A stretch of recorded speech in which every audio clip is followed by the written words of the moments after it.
Boa noite, base. Tudo bem com vocês?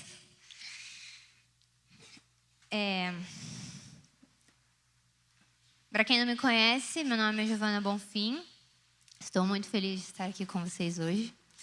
E eu vim compartilhar uma palavra com vocês.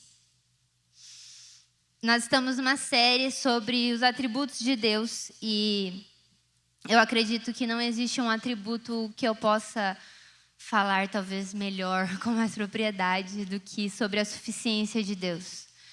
Esse foi um atributo que o Senhor me revelou, eu acredito que marcando o meu corpo, gerou um testemunho em mim que eu não poderia passar a noite toda contando para vocês, mas é bem maluco. E eu gostaria de compartilhar essa palavra com vocês hoje, sobre os atributos de Deus. E eu vou basear essa palavra no Salmo 16. Então, se vocês quiserem já ficar com o Salmo 16 aberto aí, é o que a gente vai usar hoje. Mas antes de começar com o Salmo, eu gostaria de dar uma pequena introdução do porquê nós vamos falar sobre a suficiência de Deus. Eu acredito que é um atributo que nós estamos carecendo profundamente de conhecer, e talvez seja um atributo que a gente até canta bastante, mas eu não acredito que a gente tenha a dimensão do que nós cantamos e do que nós oramos. Quando, por exemplo, no turno de oração a gente canta muito sobre quanto Cristo é suficiente, mas essa é uma afirmação muito forte, porque para Cristo ser suficiente você não pode sentir falta de nada. E provavelmente alguns de vocês já ouviram aquela frase famosa de que o homem carrega dentro de si um buraco do tamanho de Deus. E essa frase é do filósofo Blaise Pascal. E é uma paráfrase, né? Na verdade, a frase dele toda é bem mais bonita. Ele fala que a marca e o traço vazio que o homem tenta inutilmente encher de tudo que o rodeia, procurando nas coisas ausentes o socorro que não obtém das presentes, embora aquelas sejam incapazes de socorrê-lo, porque esse abismo infinito só pode ser preenchido por um objeto infinito e imutável, isso é, pelo próprio Deus. Uau! Lindo. Ele diz que o homem tem coisas no presente, tem coisas presentes, e ele procura em coisas ausentes o que ele não tem nas presentes, mas nenhuma das duas é capaz de socorrê-lo. Porque esse abismo infinito só pode ser preenchido por algo igualmente infinito. Muito lindo. Então, o que nós temos de terreno e temporário não pode matar uma sede que é de algo eterno. Amém? Então nós estamos o tempo todo sedentos, insatisfeitos, inquietos, porque nós somos inquietos, a gente não consegue entrar no elevador e fazer a viagem de segundos do elevador, sem mexer no celular. A gente está dirigindo, e a gente já está dirigindo, a gente já está ocupado de algo, mas somos tão inquietos que a gente não consegue dirigir sem catar o celular para resolver alguma coisa. Porque a nossa mente está o tempo todo inquieta, insatisfeita com o presente, com o agora. E toda essa inquietação e esse orgulho, essa inquietação e essa insatisfação, elas começam no orgulho. Porque nós pensamos, porque tudo ao redor nos faz pensar isso, que o mundo foi criado para nos satisfazer. E isso não é bem verdade. Porque em Gênesis 1 diz que Deus olhou para tudo o que havia feito e viu que era bom. Sendo assim, a criação foi feita para agradar ao homem ou a Deus? Deus é o único digno de olhar para a criação e se agradar dela. A criação não foi feita para agradar o homem.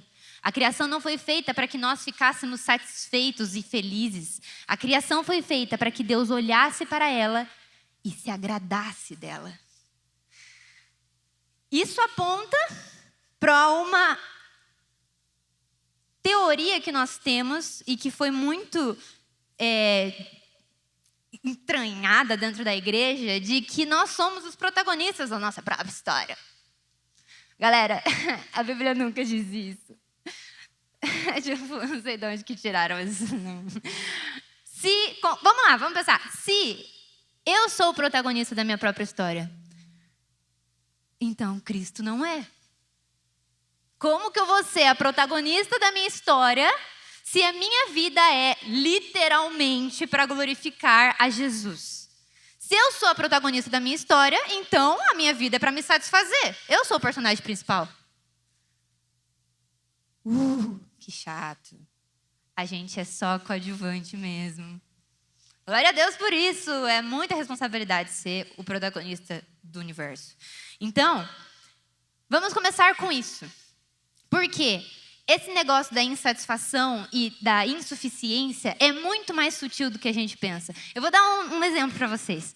Essa semana, um exemplo breve. Essa semana eu recebi em casa uns livros porque eu participei de uma antologia poética. Para quem não sabe, é quando uma editora junta um monte de... Tá. Então, é quando uma editora junta um monte de poetas e eles publicam um monte de poesia junta. E daí eu passei e publicaram. E daí chegou em casa. E entrou 2 poesias minhas. E daí na hora que eu abri assim, eu falei, nossa, que da hora, meu Deus, que emoção. Aí eu fui abrir. Uma das poesias estava com meu nome errado. Na moral, nossa. Aí eu olhei e falei, ok. Eu tô feliz. Mas eu poderia estar mais feliz. E aí Deus disse, é isso? É esse o sentimento da insatisfação. É quando você olha para a sua vida e você diz, eu estou feliz, Deus. Mas eu poderia estar mais satisfeito se eu casasse. Eu poderia estar mais satisfeito se eu tivesse um filho. Eu poderia estar mais satisfeito se eu ganhasse aquela promoção que o meu chefe está me enrolando para dar. Esse é o sentimento da insatisfação. É quando você está satisfeito, mas você poderia estar mais. É muito sutil, não é? Eu sei que todo mundo consegue pensar em alguma situação que já pensou dessa forma. Porque é assim o nosso coração. E por isso que eu preciso falar disso com vocês. Porque a insuficiência em Deus, ela traz sintomas pra gente. A comparação, a cegueira moral e espiritual, porque você começa a relativizar as coisas, porque você precisa se satisfazer. Então você começa a relativizar coisas que são moral e espiritualmente incorretas. Mas, também nada dá certo na minha vida. Não posso nem fazer isso para me divertir. A gente fica cego. A culpa e a vergonha também fluem de uma insuficiência em Deus, de uma insatisfação. A escravidão, a falta de direção, a ausência de paz, tudo isso são sintomas de alguém que não conheceu a suficiência de Deus. E sabe por quê? É aí que a gente entende uma coisa muito, muito importante. Existe um livro muito bom, a gente está falando sobre atributos de Deus, e tem um livro muito bom que vocês precisam ler todos, que chama Conhecimento do Santo, do Tozer. É maravilhoso esse livro. E cada capítulo ele fala um atributo de Deus. E ele tem um capítulo que ele fala sobre a suficiência de Deus. Ouçam isso. Tozer diz, o que quer que Deus seja e tudo o que ele é por si só. Toda a vida está em Deus e vem de Deus, da mais baixa forma de vida inconsciente até a vida altamente consciente e inteligente de um serafim. Nenhuma criatura possui vida por si própria. A vida é um dom de Deus. Muito bom. Sabe qual é o problema? Por que a gente não é satisfeito em Deus e por que a gente não conhece a suficiência de Jesus? É porque nós pensamos que Deus precisa de nós. Porque também um outro discurso meio estranho que entrou na igreja, de que se você não fizer, meu Deus, não vai acontecer. Se você não entrar nessa, se você não servir, o propósito de Deus na terra não vai se cumprir, o reino não vai vir, Deus precisa de você. Qual é o sentido do Criador de todas as coisas depender da sua criatura para fazer algo? Como que nós vamos ser satisfeitos em um Deus que não é suficiente nele mesmo? Nós não conhecemos a suficiência de Deus porque nós achamos que ele precisa de nós. Então, realmente, como é que eu vou me satisfazer num Deus que precisa de mim? Faz muito sentido mesmo. Em Atos 17 diz: Ele é o Deus que fez o mundo e tudo o que nele há. Uma vez que é Senhor dos céus e da terra, não habita em templos feitos por homens e não é servido por mãos humanas, pois não necessita de coisa alguma. Ele mesmo dá vida e fôlego a tudo e supre cada necessidade. Deus é autossuficiente, meu querido. Ele não precisa de você. Ele soprou o fôlego de vida na terra. Você só está aqui porque Ele te sustenta. Você não precisa se preocupar com o quanto Deus precisa de você, porque Ele não precisa de fato. Porém, Giovana, então nem vou servir. Deus nem precisa de mim? Eu gosto de ser necessário. Eu gosto que as pessoas precisem de mim. Eu gosto que elas sentem minha falta. Viu como Deus esmaga nosso orgulho? Ele não precisa de você. E ainda assim, Ele deseja a sua participação no reino dele. Cara, isso é muito difícil de engolir. Muito difícil, porque o Tozer fala ainda, ele continua dizendo que o fato de Deus ser autossuficiente não deve nos desencorajar de servir no reino, mas nos livra do exausto fardo da mortalidade. E nos encoraja a sermos guiados pelo Espírito e tomarmos o fardo leve de Cristo. E nós fazemos a obra para a honra de Deus e para o bem da humanidade. Não é porque Deus precisa de mim. É para a honra de Deus e para o bem da humanidade. Não é porque o ministério acaba se eu não vier. É para a honra de Deus e para o bem da humanidade. É para isso que eu sirvo. Porque Deus é autossuficiente e ainda assim Ele quer, Ele deseja, Ele ama estar em relação comigo. Ele ama me entregar coisas para que eu faça. Isso é muito lindo, isso é muito legal. E eu quero agora começar a ler com vocês Salmo 16. E a gente vai entender o que Davi está falando aqui. Que tipo de homem nós precisamos ser? Homens e mulheres, que tipo de pessoa nós precisamos ser para sermos satisfeitos em Deus? Para encontrarmos a suficiência de Deus? Que tipo de homem é satisfeito em Deus? Em Atos 16 diz: Guarda-me, ó Deus, porque em ti me refugio. Digo ao Senhor, tu és o meu Senhor, outro bem não possuo, senão a ti somente. Quanto aos santos que há na terra, são eles os notáveis nos quais tenho todo o meu prazer. Muitas serão as penas dos que trocam o Senhor por outros deuses. Não oferecerei as suas libações de sangue, e os meus lábios não pronunciarão o seu nome. O Senhor é a porção da minha herança e o meu cálice. Tu és o arrimo da minha sorte. Caem minhas divisas em lugares amenos. É muito linda a minha herança. Bendigo o Senhor que me aconselha, pois até durante a noite o meu coração me ensina. O Senhor, tenho sempre a minha presença, estando Ele à minha direita, não serei abalado. Alegra-se, pois, no meu coração, e o meu espírito exulta, até o meu corpo repousará seguro, pois não deixarás a minha alma na morte, nem permitirás que o teu santo veja a corrupção. Tu me farás ver os caminhos da vida, na tua presença, a plenitude de alegria, na tua destra, delícias perpetuamente.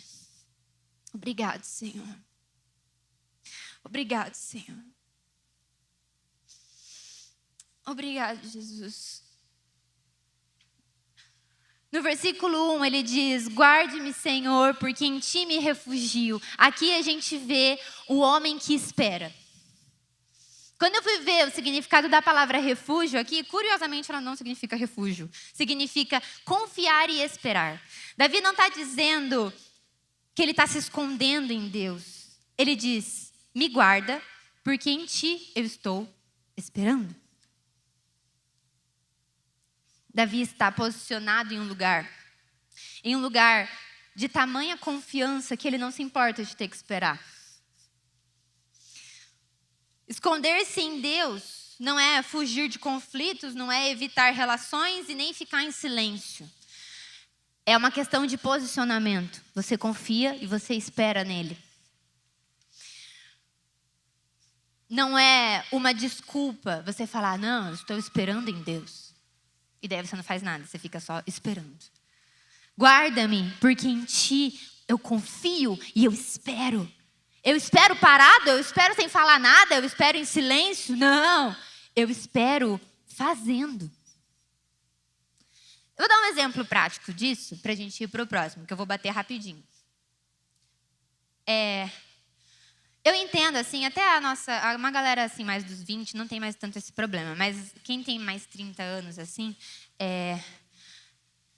deram a impressão para as pessoas de que a sua vida só vai ser bem-sucedida e só vai ser boa a hora que você casar.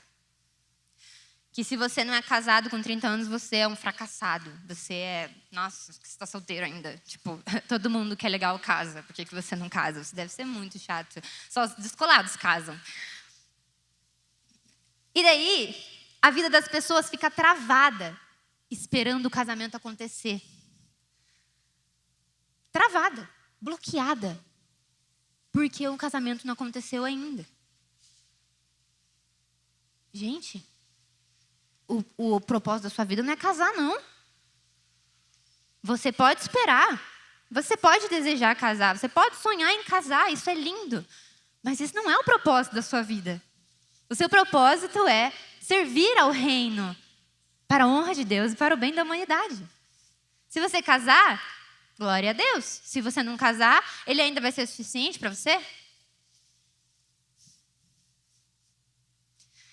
Guarda-me, Senhor, porque em Ti eu espero. No versículo 2 ele diz: digo ao Senhor, Tu és o meu Senhor, outro bem não possuo senão a Ti somente. Aqui a gente vê o homem de mãos vazias.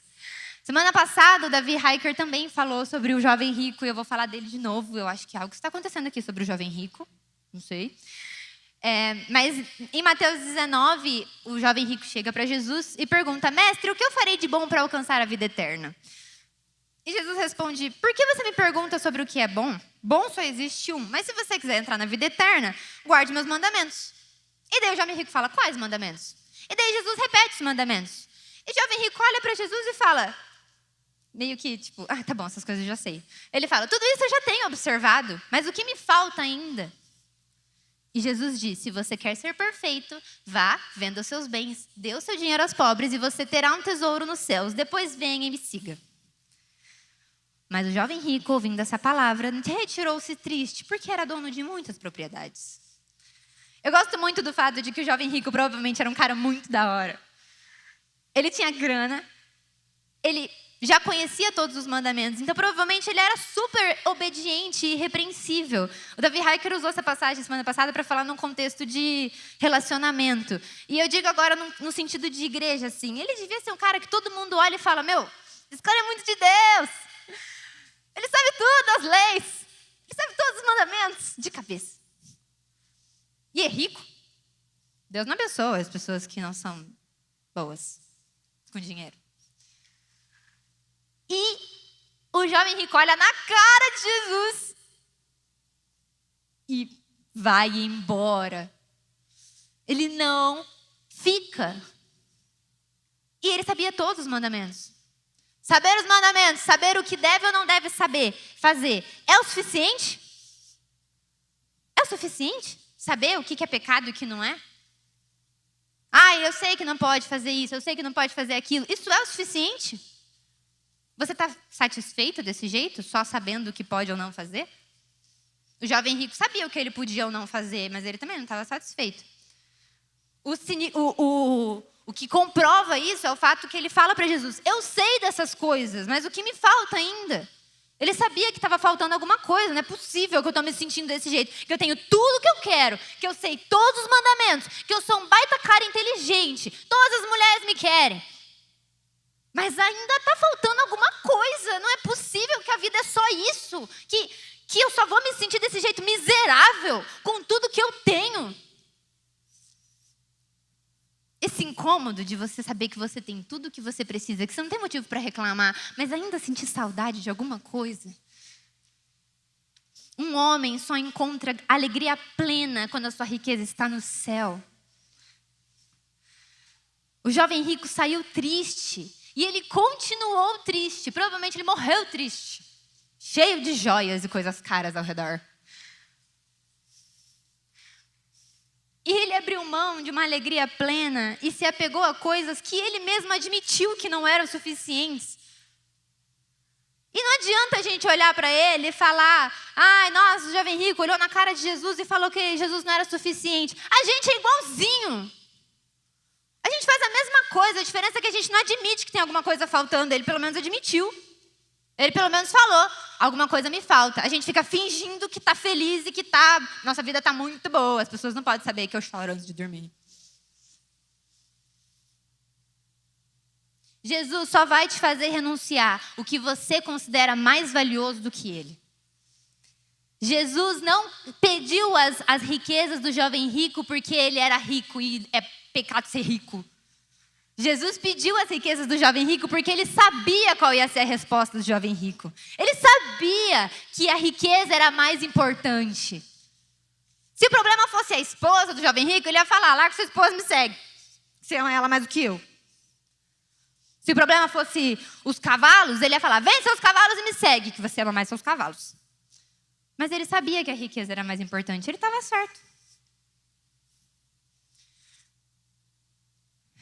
No versículo 3, diz, quanto aos santos que há na terra, são eles os notáveis nos quais tenho todo o meu prazer. Muitas serão as penas dos que trocam o Senhor por outros deuses. Não oferecerei as suas libações de sangue e os meus lábios não pronunciarão o seu nome. Eis aqui o homem em comunhão. Tem uma surpresa para você. Estar satisfeito em Deus, na suficiência de Cristo, não te isola, meu querido. Deus é suficiente para mim, eu não preciso me relacionar com ninguém. Eu vou ficar aqui babando na presença. E não vou viver a igreja. Porque a presença dele me basta. Gente, Davi, o cara que provavelmente mais babou na presença de toda a Bíblia, está dizendo aqui, quanto aos santos que há na terra, são eles os notáveis em quem tenho todo o meu prazer. Ele tinha prazer em estar com os que amam a Deus. Que lindo! Isso é lindo! O Senhor não só é satisfeito em nós, mas Ele coloca ao nosso redor uma igreja que também é satisfeita nele, para que todos juntos nos alegremos na presença que é suficiente. Ai, que lindo! Isso é lindo! Aqui os santos são aqueles que reconhecem ao Senhor.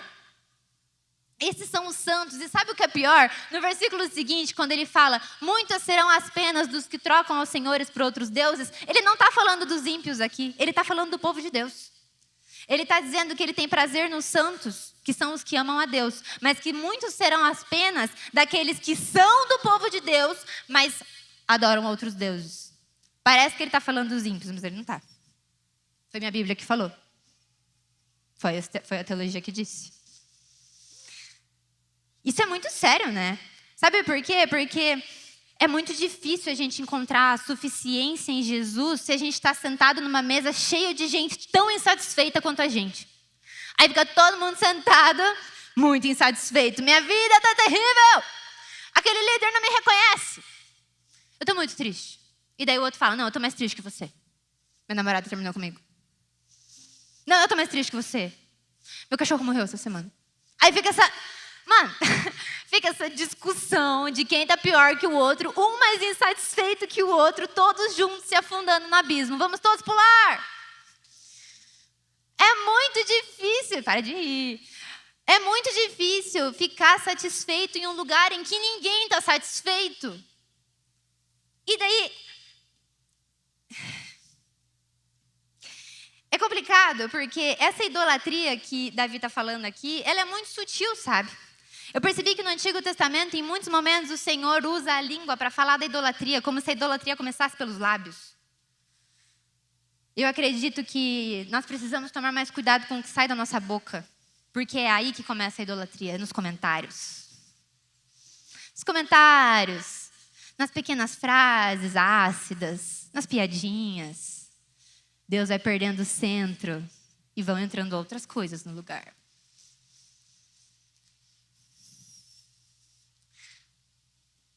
Nós confundimos o ato de nós estarmos sentados em uma mesa com comunhão. E daí a gente dá o nome de uma coisa bíblica para um ato que é totalmente carnal. A gente só está sentado comendo com os nossos amigos. E a gente fala que isso é comunhão. Só que Jesus nem está ali.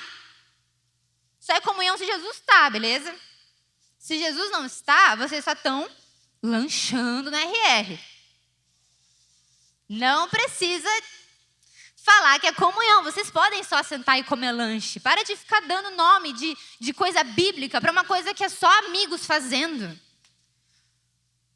Se tem fofoca nessa mesa, se vocês estão tudo se humilhando, acabando um com o outro, se vocês estão tudo desesperados pela aprovação um do outro, então não é comunhão. Jesus não está ali. A presença de Jesus numa mesa nos deixa humildes, pequenos. Nós ficamos pequenos. Olhar para o lado e ver um monte de gente pequena, cheia do Espírito Santo, nos mantém humildes, porque nós não somos ninguém para carregar esse Espírito. E daí você olha para o lado e você vê Jesus no rosto das pessoas e você fala, como nós somos amados. Nossa, como é bom comer com vocês são muito legais, vocês são cheios do Espírito. Isso é comunhão de verdade. O John Piper, num livro que chama Plena Satisfação em Deus, ele fala só sobre isso, sobre a suficiência de Deus. É maravilhoso esse livro. E ele diz que o amor não é um transbordar passivo, mas é uma extensão ativa. Nós nos estendemos. Isso é muito lindo.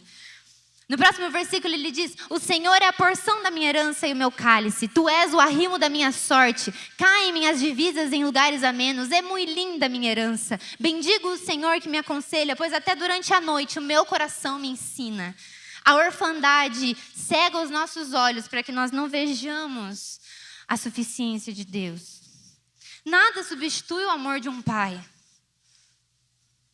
Nada substitui o amor de Deus Pai. E nós não vemos isso, nós nos sentimos órfãos, nós nos sentimos sozinhos, nós não vemos o quanto somos filhos, o quanto somos amados. Davi tinha uma herança porque ele é filho que tem herança. Quem tem herança? Filho. E em Lucas 11, quando ele fala, ora, se vós que sois maus, sabeis dar boas dádivas aos vossos filhos, quanto mais o Pai Celestial dará o Espírito Santo àqueles que lhe pedirem. Vocês viram qual que é a herança de Deus? O Espírito Santo. Não são coisas, não é casamento, não é ministério, é Ele mesmo. A herança de Deus é Ele mesmo. E daí a gente fala tanto de tesouros e da herança e ai meu Deus, eu preciso disso para eu ser satisfeita, eu preciso disso, porque senão vai todo mundo achar que eu sou um fracassado. E daí no fim, a herança dele é Ele mesmo. É só Deus. Quando acabar tudo isso aqui, é só Ele. Só Ele. Só Deus. Só isso, só Deus. A promessa bíblica de Deus não é coisa alguma, é a própria presença dele. E não tem outro tesouro melhor do que esse. E eu gosto muito que Davi fala que ele é aconselhado durante a noite enquanto ele dorme, porque isso mostra que ele descansa quando ele está sendo corrigido pelo Senhor. Isso é um sinal de alguém que também não é satisfeito na suficiência de Deus, quando você faz birra quando alguém tenta te ensinar alguma coisa. Davi é tão bom em aprender que ele descansa enquanto ele aprende. Isso é coisa de filho. Quando um pai vem corrigir, você sabe que o pai está corrigindo porque ele te ama. E você pode descansar. Depois ele diz, o Senhor tenho sempre a minha presença. Estando Ele à minha direita, não serei abalado. Alegra-se, pois, o meu coração e o meu espírito exulta. Até o meu corpo repousará seguro. Eu gosto muito dessa parte, porque ele está falando de algo que nós também distorcemos muito. Em 1 Coríntios 10 diz, não vos sobreveio tentação que não fosse humana, mas Deus é fiel e não permitirá que sejais tentados além das vossas forças. Pelo contrário, juntamente com a tentação, vos proverá livramento, de sorte que a possais suportar. A gente fala, virou meio que uma frase meio clichê, dentro da igreja, Deus não te faz passar por sofrimentos além do que você pode suportar. Isso não é verdade. Aqui nessa passagem, ele não está falando sobre sofrimento, ele está falando sobre tentação. Ele está dizendo que mesmo quando as coisas ficarem um pouco confusas, mesmo quando tudo parecer meio moralmente confuso, a resposta nunca é pecar. É isso que Paulo está falando, que mesmo quando não parecer possível, Deus ainda vai te trazer estratégias para que você não peque. Então ele está dizendo que você não vai ter tentações tão pesadas a ponto que você tenha que pecar. É isso que ele está falando. Agora, sobre sofrimento, o mesmo cara fala o seguinte. Assim, gente, porque vamos lá, não faria sentido Deus só dar sofrimento pra gente que a gente consegue suportar. Senão a gente não precisaria de Deus, né? Então, isso não é verdade. A gente precisa de Deus e nós passamos sim por sofrimentos nessa terra que vão além do que nós conseguimos suportar. Porque em Filipenses 4, Paulo diz: sei o que é passar necessidade e sei também o que é ter abundância. Aprendi o segredo de toda e qualquer circunstância, tanto de estar alimentado como de ter fome, tanto de ter em abundância como de passar necessidade. Tudo posso naquele que me fortalece. Ele está dizendo que Deus deu sofrimento para ele que ele suportava de boa? Quem que aguenta passar fome? Quem que aguenta apanhar? Mas ele diz: eu aprendi o segredo de toda e qualquer circunstância. Tudo posso naquele que me fortalece. Realmente, eu fui levada aos extremos. Realmente, eu vivi coisas que eu não podia suportar. Mas eu tudo posso naquele que me fortalece. Senhor, é suficiente para nos sustentar quando as coisas ficarem difíceis. Não somos nós que temos a capacidade de suportar, mas é o Senhor que está à nossa direita. Se Ele está à minha direita, não serei abalado. Aí tem uns empecilhos um pouco práticos, né? Tipo, falar é fácil, você não sabe o que eu estou passando. Ok, então, eu sei que é complicado, a vida é difícil mesmo, gente. Só que assim, a gente fica nessa coitadismo, nessa autocomiseração, dando chicotada nas costas. Eu sou um traste. Eu faço tudo errado. E a gente descuida do nosso corpo e a gente fica de coitadismo. Eu não vou cuidar do meu corpo, eu não vou cuidar da minha mente, eu vou ser um coitado e tudo que eu faço dá errado e as pessoas me odeiam e eu não tenho amigos e a gente fica assim. Óbvio que quando acontecer alguma coisa na sua vida de errado, você vai pro chão. Você não tem força mental, espiritual, física. Por isso que terapia é importante, façam terapia. Só Olívia. A terapia faz com que quando as coisas derem errado, os traumas não te peguem de surpresa. Porque você já conhece seus traumas. Então, quando acontece um negócio, você fala: opa, pegou no meu ponto fraco. Nossa, isso pegou no meu ponto fraco, mas ainda bem que eu já sei que esse é meu ponto fraco. Façam exercícios físicos, para vocês terem estrutura física para suportar o peso de revelação de Deus. Dói ver Deus. Dói ter peso de intercessão. Nós precisamos ter corpos fortes. E façam jejum e oração para fortalecer o espírito. Quem abala um homem forte, mental, espiritual e fisicamente? Nada abala um cara assim. Depois ele fala sobre: pois não deixarás a minha alma na morte, nem permitirás que o teu santo veja corrupção. Aqui ele está falando sobre Cristo, da suficiência da salvação de Cristo. Sobre como esse santo que não viu corrupção é Jesus. Ele diz: a minha alma não vai ficar na morte, porque Jesus não vai pecar. E quando esse homem que não viu corrupção morrer naquela cruz, a minha alma será salva. E isso é suficiente. Nós não precisamos comprar o amor de Deus. Aquele sacrifício foi suficiente. E talvez muito da nossa insatisfação seja porque nós ainda achamos que precisamos merecer esse amor. E a gente fica insatisfeito aqui, e a gente serve tanto que chega a cansar em 1 milhão de ministérios, porque eu ainda não fiz o suficiente para merecer esse amor todo. Eu venho aqui no culto e eu me sinto tão amado, mas eu me sinto culpado porque eu não mereço sentir esse amor todo, eu não mereço me sentir amado desse jeito. E não é suficiente para mim saber que Jesus morreu por mim, porque eu ainda acho que eu não mereço. Mas é suficiente sim. Você nunca vai merecer mesmo. Eu também não mereço. Ninguém merece um amor desse jeito. Ele é mesmo suficiente. A gente não precisa fazer nada mesmo. E por último, já estou encerrando. Ele termina dizendo: tu me farás ver os caminhos da vida.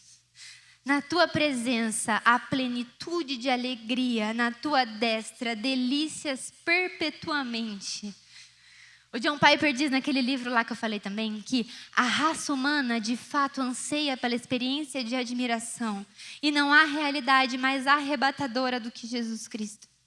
Essa é a causa da inquietação universal. Não há realidade mais arrebatadora do que Jesus Cristo. O homem foi feito para contemplar. O homem foi feito para admirar. E é por isso que nós admiramos tantas coisas. É por isso que nós somos fascinados pelas coisas. Porque nós fomos criados para isso. Mas não existe nada. Não existe nada que seja tão digno de contemplação quanto Jesus. Não existe nada que seja tão belo quanto Ele. Não existe nada em que os nossos olhos tenham tanta fascinação. É tanto mistério, Eu sou feita para contemplar. E eu nunca contemplei algo tão lindo quanto Jesus. Eu nunca vi nada tão belo quanto Ele. Nada nunca matou minha fome desse jeito. Nada nunca matou minha carência desse jeito. E eu sou uma menina carente, tá? Mas quando eu olho para Ele, não tem nada tão bonito. Não tem nada que valha tanto a pena olhar.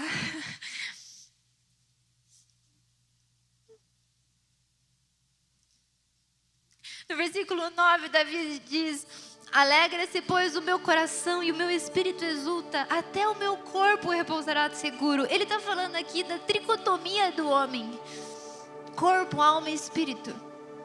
Nós somos totalmente, estrutura inteira, satisfeitos em Deus.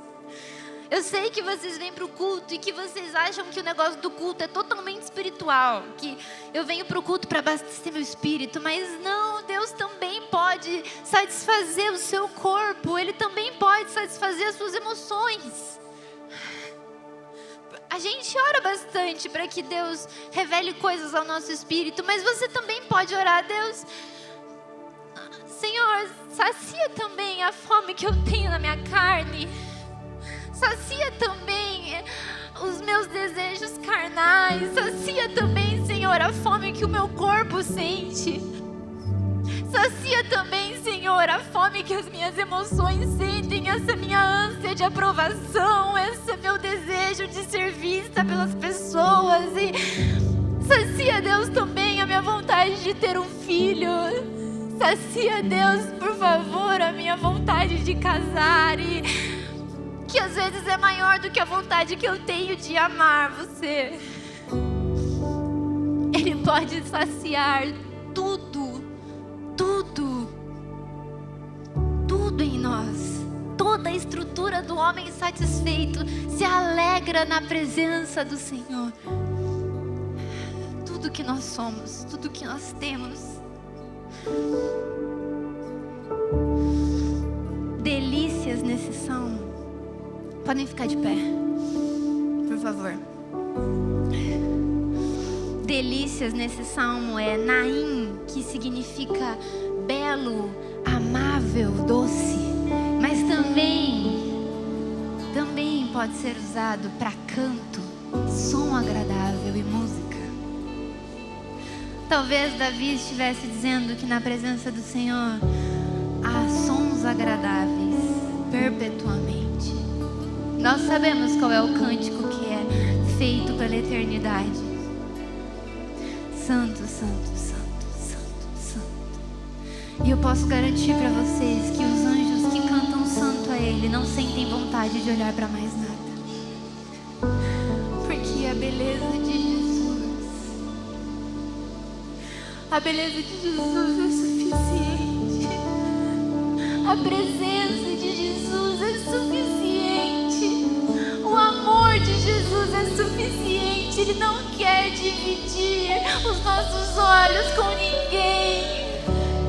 Ele não quer dividir o espaço do nosso coração. Ele não quer dividir as nossas mãos. Uma mão que é erguida para louvar, enquanto a outra é usada para acariciar pessoas. Ele não quer dividir o nosso corpo. Ele não quer dividir as nossas emoções. Ele não quer dividir o nosso espírito. Ele tem zelo por nós.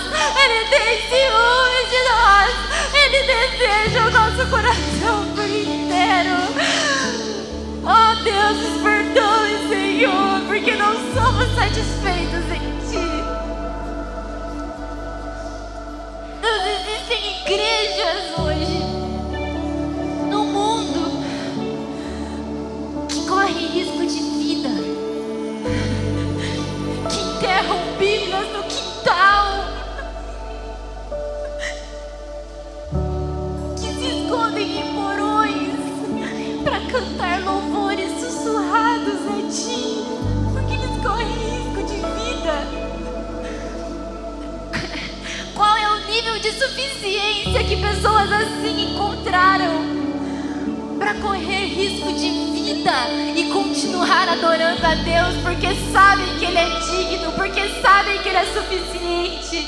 E na hora da morte, quando eles são questionados se Deus é suficiente para eles,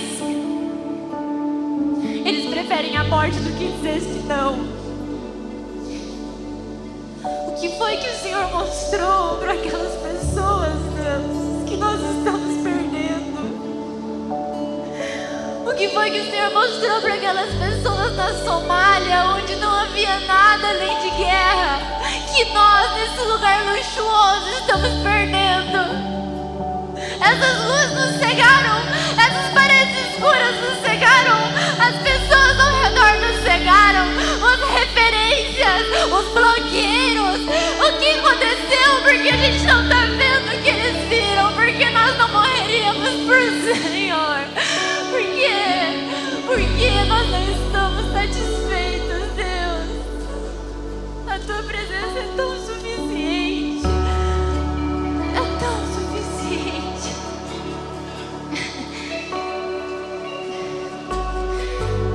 Nos perdoe, Senhor. Nos perdoe, Senhor. Vem de novo, Senhor. Vem mais uma vez, e dessa vez nós estaremos atentos. Agora, Senhor, agora nós estamos prestando atenção. Vem agora, Senhor, e revela a Sua suficiência para nós. Agora nós estamos te olhando, nós estamos te vendo, nossos olhos estão em Ti. Revela, Senhor, a Sua suficiência para nós, por favor.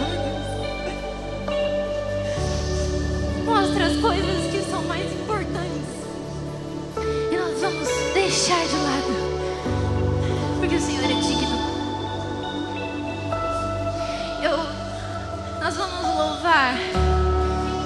E se você sabe que existe algo, se você sabe que o Senhor ainda não é totalmente suficiente, está tudo bem. Ele não é para mim às vezes também. Eu falei que essa semana eu fiquei chateada por causa do negócio do livro.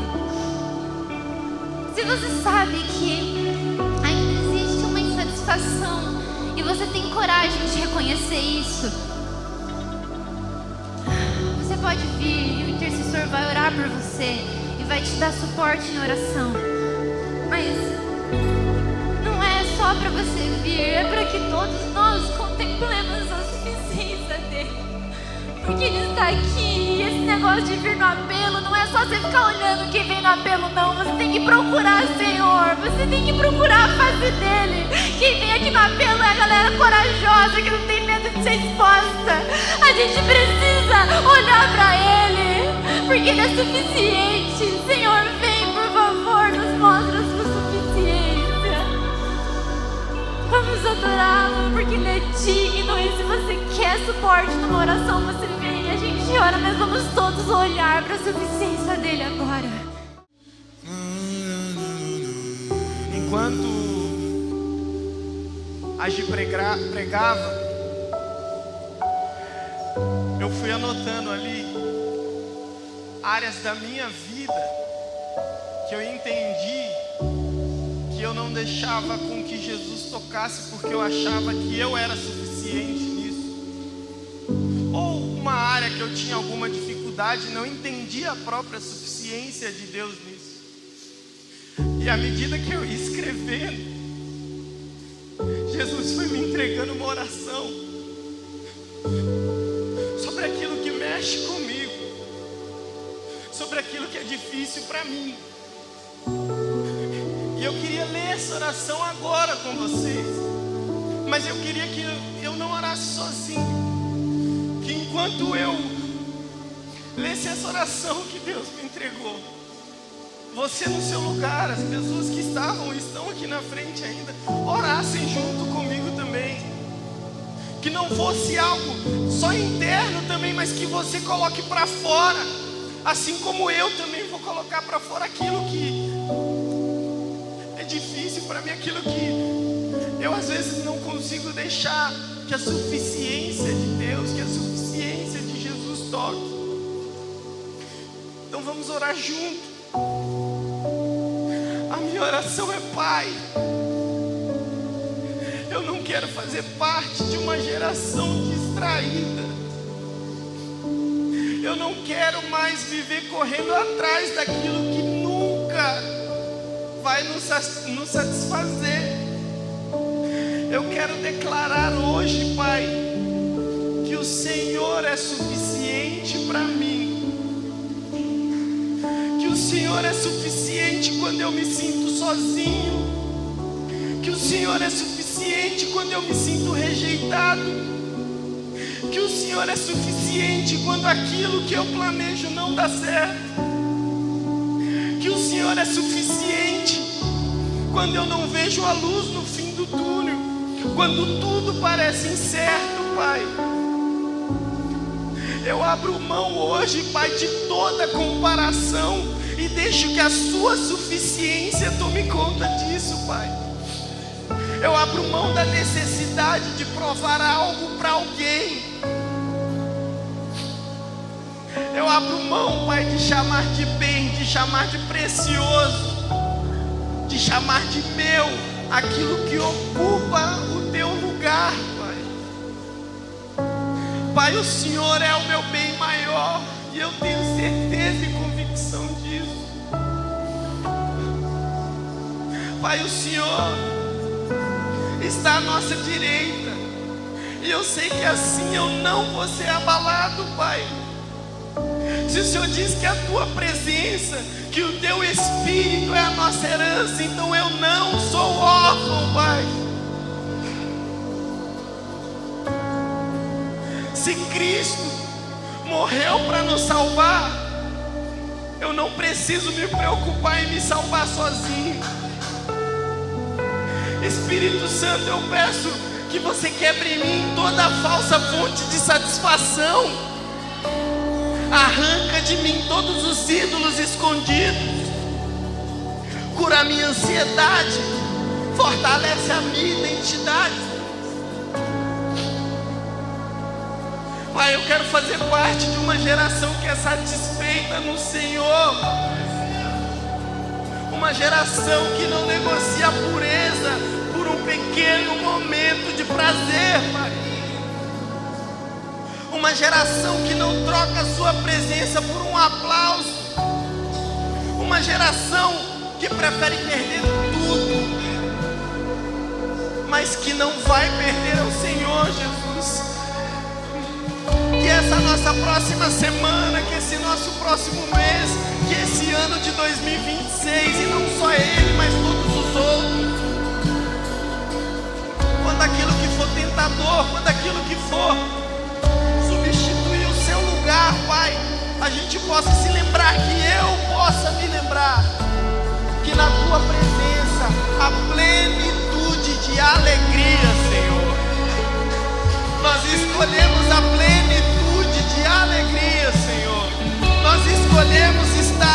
tua presença, Senhor, nós te escolhemos, Senhor. Nós declaramos juntos aqui agora, Pai, que o Senhor é suficiente, Pai. Nós declaramos que o Senhor é suficiente, Pai. Que os nossos medos, que aquilo que aflige o nosso coração não tome mais o seu lugar, Pai. Eu declaro hoje sobre a base, Senhor, um tempo de suficiência em Ti, Pai. Um tempo de satisfação em Ti, Pai. Um tempo em que nada vai roubar o seu lugar, Pai. Pai, nós queremos dizer que nós te amamos, e não mais só em palavras, mas a partir de agora em atitudes, Pai. Atitude de confiar, atitude de te escutar, atitude de fazer aquilo que o Senhor quer que nós façamos, atitude, Pai, de te conhecer cada vez mais, Pai. Às vezes nós achamos que um culto de sábado, um culto de domingo é o suficiente para te conhecer, mas, Pai, nós queremos nos relacionar com o Senhor. Só assim, Pai, nós entenderemos o que é ser satisfeitos em Ti. Em nome de Jesus, Pai, nós já vivemos muitos marcos aqui neste lugar, e que hoje seja mais um. Que hoje seja mais um em que nós não sairemos daqui do mesmo jeito que nós entramos, Pai. O Senhor é o suficiente. O Senhor é o suficiente. E nós te agradecemos, Pai, porque mesmo pecadores, mesmo às vezes que a gente esquece de Ti, o Senhor continua nos amando, o Senhor continua cuidando da gente. Nós te honramos e dizemos que te amamos muito, Pai, e a partir de agora em atitude, em nome de Jesus, em nome de Jesus. Amém.